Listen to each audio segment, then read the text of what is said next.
વલસાડના ઉમરગામ તાલુકાના ખતલવાડ ગામે શ્રી ગાયત્રી શક્તિપીઠ ખાતે 32મા પાટોત્સવની ભક્તિભાવપૂર્વક ઉજવણી કરવામાં આવી હતી। દર વર્ષે માં ગાયત્રીના ભક્તો દ્વારા 24 કુંડી યજ્ઞ સહિત વિવિધ ધાર્મિક કાર્યક્રમનું આયોજન કરવામાં આવ્યું હતું।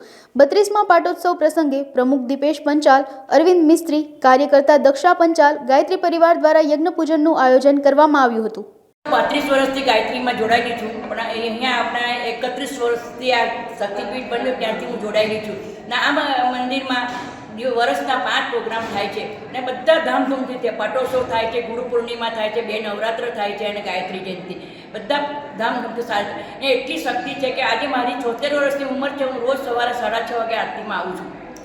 આરતી કરું પણ મને માતાજી એટલી શક્તિ આપે છે કે હું અહીંયા આવું ને હું માતાજીને પ્રાર્થના કરું છું કે આ કાયમ માટે આવી મને શક્તિ આપતા રહેજે ને બધાને।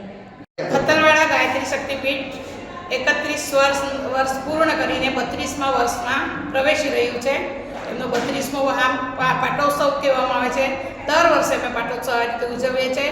ડૉક્ટર પ્રણવભાઈ પંડ્યા જે શાંતિકુંજના શ્રદ્ધેય જે કહેવામાં આવે છે, એમના હાથે પહેલી પ્રાણ પ્રતિષ્ઠા થઈ હતી અને એમના જીવનમાં પહેલી વાર જ 108 કુંડી યજ્ઞ પણ અહીંયા થયો હતો અને એ પહેલાં જીવનની એમના પ્રાણ પ્રતિષ્ઠા પહેલી છે એટલે એનું બહુ મહત્ત્વ છે અને એમના દ્વારા પ્રાણ પ્રતિષ્ઠા કરી છે। એ પ્રાણ અંદર માતાજીના અંદર એવો અનેરો પ્રાણ પૂરેલો છે એટલે એમાં તમે જે માંગો એ માતાજી પાસે મળી રહે અને તમે કોઈ પણ વાતની તમારી નિરાશા હોય તો માતાજી પાસે તમે માગી શકો છો અને મા એની પૂર્ણતા પૂરી કરે છે।